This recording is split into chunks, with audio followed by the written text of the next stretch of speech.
Так, всем привет! Репортаж с НМП Айдаха идет.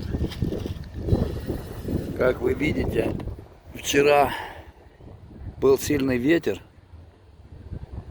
и здесь стройка. Сейчас ребята пытаются восстановить или починить хотя бы то, что оторвало. Видите, снизу, почему-то с нижней части, вот эту пленку все сорвало у них.